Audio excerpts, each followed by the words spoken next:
Good morning, everybody. Ilui Nishmat Ishti Alice Bat Yosef Naim Vesalima. I want to talk to you about Hallel. We've been saying it now because of Rosh Chodesh, but we didn't manage to catch up because there was other subjects. Now, Hallel is very interesting because there's some half Hallels and there's some full Hallels. Now, Rosh Chodesh is a half Hallel, but rather unique because Rosh Chodesh right now is a half festival. That means we go to work, we carry in our routine like HALLEL Pesach, for example, but not even that. We can do any type of work. But for the woman, it's a special festival. As I once explained to you, is because when it came to Chet HaEgel, the sin of the golden calf, they refused to participate. They would not financially support. But when it came to the Beit HaMikdash in the wilderness, what happened was they did contribute, and they contribute a lot. But in Shlomo HaMelech's Beit HaMikdash, the women contributed their mirrors. If you remember, they made a massive container of water. It was called the Sea of Shlomo. And it was, this whole container was made out of the mirrors that the women had used, and they decided to donate it. And this, therefore, for the women, it was very special. In the Mashiach time, we know that it will be a full festival, completely. Then, of course, we'll say complete Hallel. And, of course, we're looking forward to Mashiach time because that day will be another day which would be nice to have off. But right now, we are saying the Egyptian Hallel. And why Yetziat Mitzrayim? Why so important calling it the Egyptian Hallel? Is because the whole thing is, if there's miracles, which we saw clearly in the plagues and the getting out of Egypt and what happened at the Red Sea, then you say Hallel. But if it's just ordinary miracles that happen in everyday life or to communities or wherever they are, we only say because they're natural, except sometimes we don't see them. Now, the theme of the Hallel, of course, is praise, it's salvation, it's joy, it's happiness, and it's a cry for help. And you see with Melech David, the Psalms, 3 of the main Psalms, but most of the Psalms are actually prayers to Hashem, and he's saying, I'm calling from the pit, I'm besieged, everything I have is seized, or I am seized. Interesting that's what's happening now. We're besieged. We can't go in. We can't go out.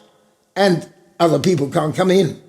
So we see, and he was crying from there and said, Hashem, please save us.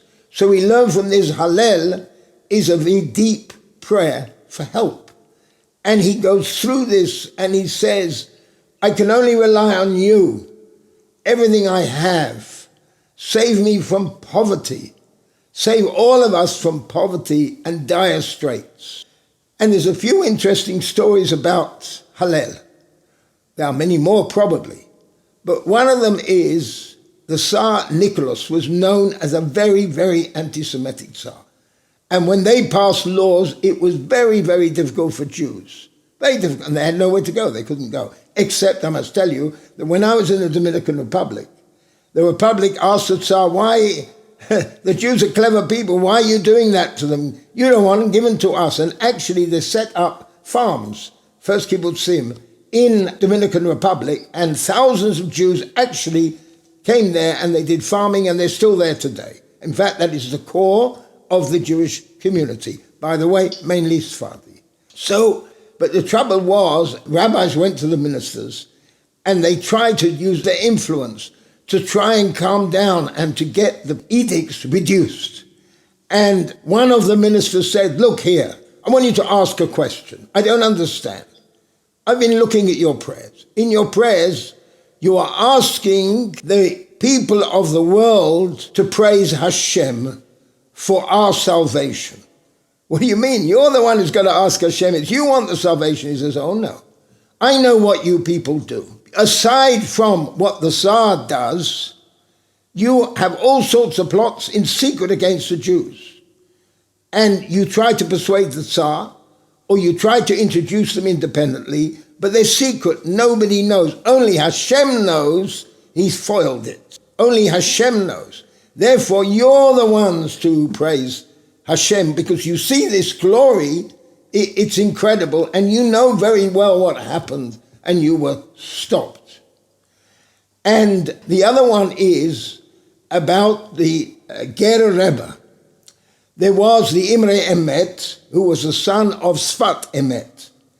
And famous both, they call them all according to the names of the books that they wrote. And Sfat Emet is well known. Imre Emet, it's also known. And the old-timers, the Hasidim, came to the son and said, look, we were promised by your father that if we say Ana B'Koach with all of our might and with all our sincerity, we can ask anything from Shemaim and they'll give it to us. Well, frankly, it doesn't work.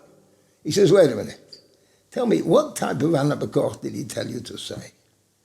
He told you to say the one of a servant praying to God, not using it as a magic or some other method of getting Hashem to do things for you. It had to be real, and you're his servant. And of course, a human servant needs help from Hashem. So that had to be your total commitment. And of course, they hadn't done that, and they went away, and we don't know the end of the story. Hopefully they did it after that. But it's a lesson to us what Ana B'Koach should be used for. Now, naturally, I must tell you a story, because here again, we are dealing with dire poverty. That's what we have to, in addition to everything else, have in mind with Hallel. There is an opportunity, because the gates of heaven are open. We're singing with joy. We're praying. We're thanking Hashem for the miracles. Now we need miracles also. Those people who are in financial trouble, those people who have had property seized or money seized by banks, by lawyers, by courts, whatever it is. This is the time also to prepare for that salvation, because it is the right time to do it. And so we have our friend Moshe, who is really crying out to Hashem. He needs money. If he only had 10,000 rubles, gold rubles, he will be able to not only pay all his debts, but start building up his life. And he prayed, and he was in the synagogue and praying and crying and learning. And then he finished, he got up and he went to the Sefer Torah, the Aron HaKodesh, and cried, Hashem, only you can help me. And as he goes down out of the synagogue, he notices on the floor a package. He opens the package, and there's exactly 10,000 golden rubles inside. So he said, Hashem, thank you. And he went home very, very happy. And in the meantime, there was a big fuss in the community, because he went to the prayers regularly, big fuss. There was Hannah, a widow, who had, her husband died, left debts, the children needed food, and the community got together and raised the money for her, exactly that 10,000 golden rubles. Now, obviously, he knew very well where that money came, because she said she lost it in the synagogue. How? She doesn't know, she lost it. So he didn't want to do anything about it, he ignored it. And then at night, he had a dream, and it repeated itself several days, which, as I explained to you, that shows us a real message. And they say, it's not your money. How can you do that? You have to rely on Hashem. If you didn't know, okay, but you now know it's her money. How can you do it to her? And his response in his head was, no, it's, she lost it. People lose something, they give up, so it's mine, right? And he got it again. And they said, look, do the right thing. You do the right thing. Hashem is still there to look after you. That was a test. So he went to Hannah and he said, I found the money. He only now, of course, he didn't want to admit that he took it and kept it for a time. And he gave her the money. And now what does he do? He doesn't know what to do. And then, so he went to his rabbi, and the rabbi says, look, obviously something happened here. You go to a wealthy man, and he gave him the name of the man, very generous man, and you talk to him. So he went there, and he told his whole story, and the man listened with interest and wanted to help him. And then he says, I want to tell you, because I trust in Hashem, I don't want you to give me the money. I want you to lend the money. So the man laughed. He says, I was thinking of giving you the money. Lend you the money? You got nothing. Everybody knows you got nothing. How will you pay me back? The only way I'll do it is if you give me a guarantor, because that's the din. So he says, okay, prepare the document and the guarantor's document. So he prepared it. And off he went. Now he thought to himself, what am I going to do? And he goes back to the synagogue and prays and learns and cries, and he goes before the Sefer Torah and he opens the ark and he says, Hashem, Hashem, please help me. But I couldn't do it any other way. I felt inside I got a message to ask for the money that way. And a vision came into his head and he says, I have the gold. I have the silver. It's all mine. And that's all he said.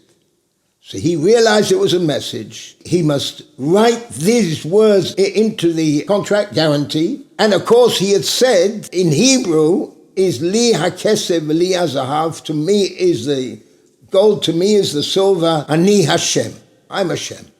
So what did he do? He wrote that down and he signed Hashem. And he took it to the man. The man looks at it. You've got a guarantor? And he reads, he laughed. He says, yes, and he told him what happened and how he heard it. And, he says, well, it says Hashem, and therefore I felt I could sign. Who else is going to sign? A hand won't come down from heaven with a pen. So the man so much liked it, he gave him the money. A week later, this wealthy man finds an envelope has been put through his door, and on it is written, debt paid in full. So he goes, hunts out this guy, and he says, look, this is not possible. How? And I will not let you borrow from someone else to pay me, and then you'll have to borrow from another person. Where will it end? Somebody in the end will lose the money.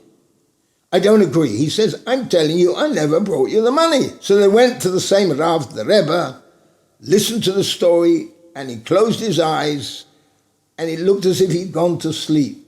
And 20 minutes passed, and he opens his eyes and he smiles.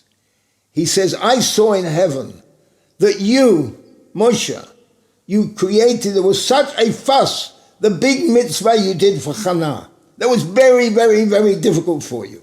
And on top of that, you asked for a loan, and you believed in Hashem, and you knew he was the only source. So we sent Eliyahu Navi with the money and to give it to this man. So he says, that's it, you have to accept it. And of course, he didn't owe him the money anymore. It had been paid because he had certainty. He had emunah. And then he went and he paid his debts. He built up his life and he became a comfortable man. But what was the key to this? It's not only emunah. It's not only charity. It's not only doing the right thing. But it's also belief in yourself. That is why he asked for a loan. That, and the rich man in the end said, okay, I'll trust you, bring me the guarantor. And it was paid back. But it gave him the confidence to go out and believe in himself. And that's the most important thing. So the result of Hallel has to be emunah, faith, sincerely asking Hashem, and at the same time believing in yourself, but knowing where that gift is coming from. Have a great day.